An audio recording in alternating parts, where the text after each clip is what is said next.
Hey, Genki Call here with your Soulforge offerings for the week of August 29th, 2022. I haven't looked what's in here yet, but before I forget, I want to show you, ta-da! The list of remaining Soulforge mythics for this cycle from the amazing King Ollie.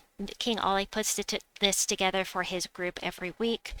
It's just amazing. I appreciate all of the work that he puts into it, and I am so glad that I am able to share this with you. I'll put a link to this image in the description box below. It has a Discord link, but you don't have to have Discord to view the image. So if you want to peruse this some more, that will be there for you. And thank you once again, King Ollie. Oh, you rock. Thank you. All right. So what we have for this week, well, I should say, take a look at King Ollie's list. If there's something that you see there that you want more than what I'm about to show you, save your diamonds. But here we go. All right, first let's see. Like I said, haven't been in here looking to see if Centurion is here. And we'd look at red, we'd look at brown, because those are the colors he uses, and he's not here. I've seen him here one time. I'm waiting for the day that he comes back so I can let you all know. But let's go over the legendaries first. They are the Summer Imp. It should be in the drop table right now. It's a legendary. It's seasonal, obviously. It's for summer. And does scatter damage, creates 7 red gems. If an enemy dies, gain 8 magic. Also, you gain 8 magic on yellow gem matches. So it was requested that I do a video on the imps. I will do that. I don't know when, but I will do that. Pretty much the one that's really the most useful is going to be the winter imp, because he does true damage and you can use him with Shibanu Vespera. So that one is really awesome because they all have this gain 8 magic on whatever color that they use. And there are 6 colors, 6 imps. So anyway, this is the one that's in the Soulforge right now, but it's also in the drop table. So Kruarg the Dread, I hate fighting this guy because he has a 5% chance to devour on skull damage. And it really sucks when he devours your team, but damage to the last 2 enemies if there are 13 or more red gems, summon a random demon. And we've got Emperor Liang. He enchants a random ally on 4+ gem matches. So if you don't have Mistralis, this is a way to get enchant on your team without doing anything except matching gems. He does exchange 2 life for 2 magic on 4+ gem matches. So every time you get a +4 gem match, you are losing a little bit of life. At low levels, this can be a big deal, but at the higher levels, not so much. But he is a very good mana generator as well. He'll destroy all gems of a chosen color. That's as if they were matched. Give all allies of the matching color life and 4 magic. This is actually a very, very good troop.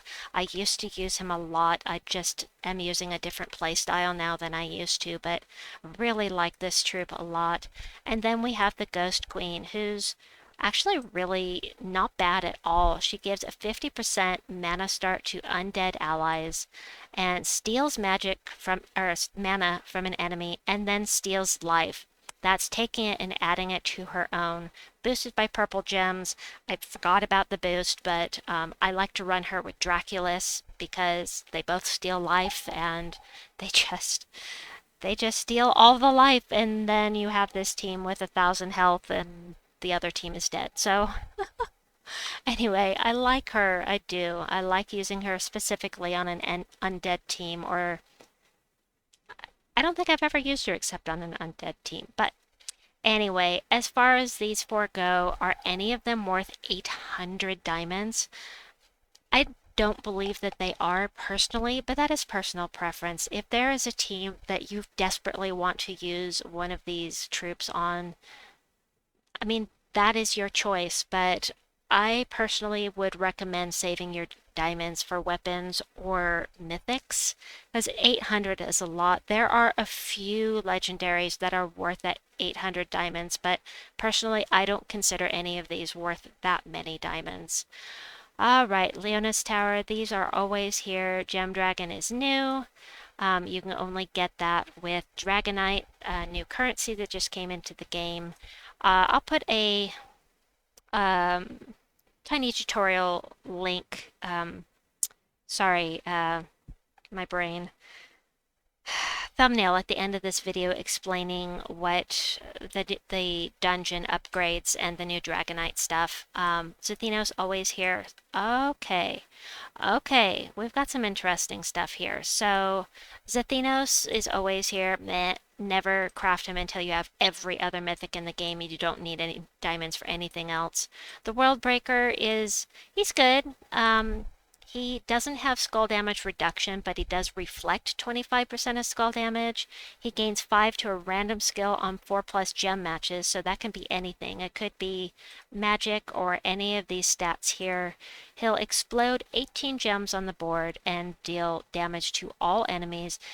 Really most useful in a delve situation where you can really get this extra damage to all enemies from your horde. But, he does have a 30% mana start. Yeah, he's okay though.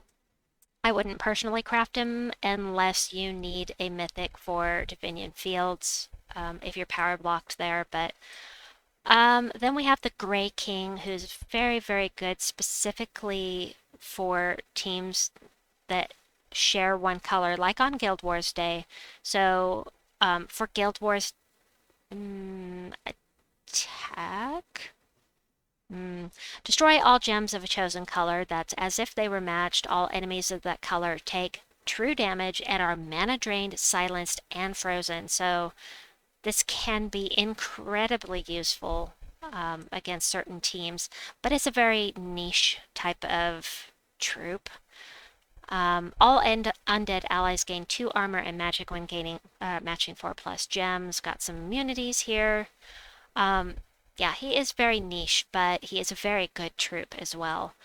Then we've got Ishtara from Dragon's Claw. She does damage to all enemies, create 9 yellow gems boosted by blessed allies. She does bless a random ally at the start of her turn 50% of the time. Skull damage reduction by 40%.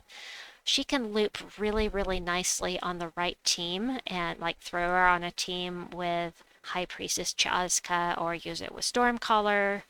That kind of thing is just she can really, really loop, and it's again something I like to use when delving because it's a lot more damage when you're delving. And then Tauraeus. Tauraeus, this poor guy, they killed him. A 10-to-1 ratio on his boost. It's just pitiful. I mean, no matter how much you boost him, he's just not doing that much damage. Meh.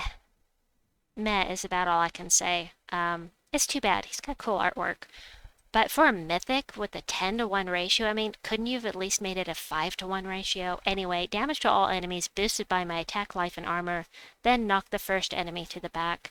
I hope that they will fix this, rebalance him, because I tried to make him work, and even in a delve environment, he's just not that great. Reduce damage from skulls by 20%. Give 4 attack to all red allies with matching red gems. And this will always be here. This is going to be an end game type of troop because you need so many things to put her together.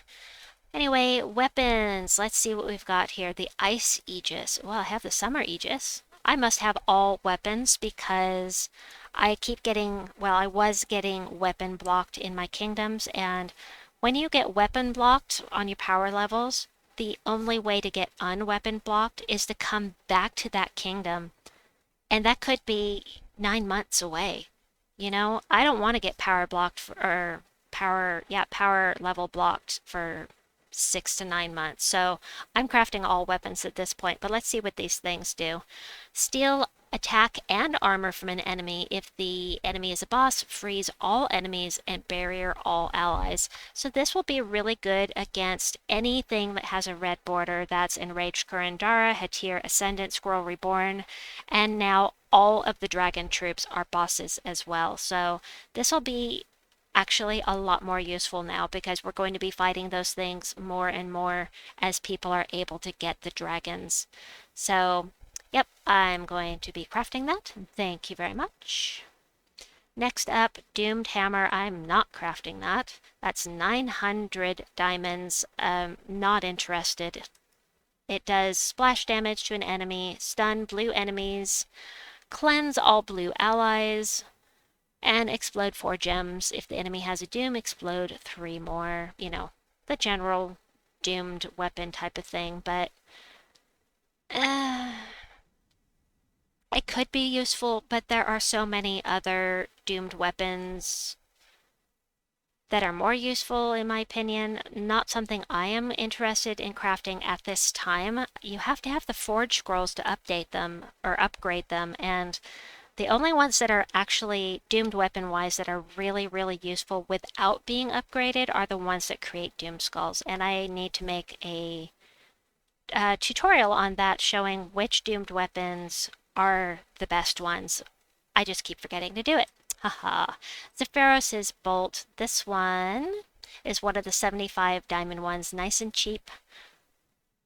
Wait, not yet. I want to show people what it does.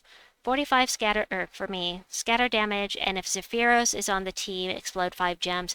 This, I believe, is the first time this has ever been available, because it just came into the game recently. But, yeah, it's a shiny new weapon, must have. So, and it's only 575 diamonds, so thank you very much. We've got that, and let's see the rest of this stuff. I see just Axe of the Storm. Another cheap 75 diamond one. Remove all blue gems. That is not going to have any effect on your mana, but it will remove them from the board and boost the spell. If the enemies from Stormheim or if the battles in Stormheim deal double damage. Then we have the Doomed Wand, another Doom for Stormheim. Create the staves are is it Crisp? I think Crisp Purpose that really loves these. But again, you have to be able to temper them. You have to be able to have those Forge scrolls for them. Anyway, create green gems, +1 per tempering level, give armor to all blue allies, and if the enemy has a doom, blah blah blah, the usual. As you can see, I haven't upgraded it even 1 tier.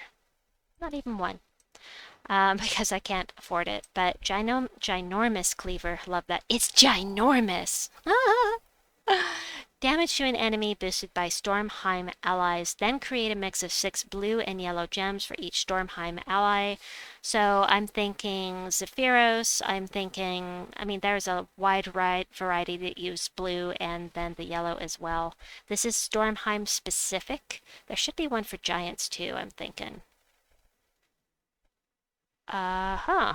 Okay, and yep, all of these are new that they required the Dragonite, and yeah, the rest of these are always here. So I feel like I must be missing something. Maybe no?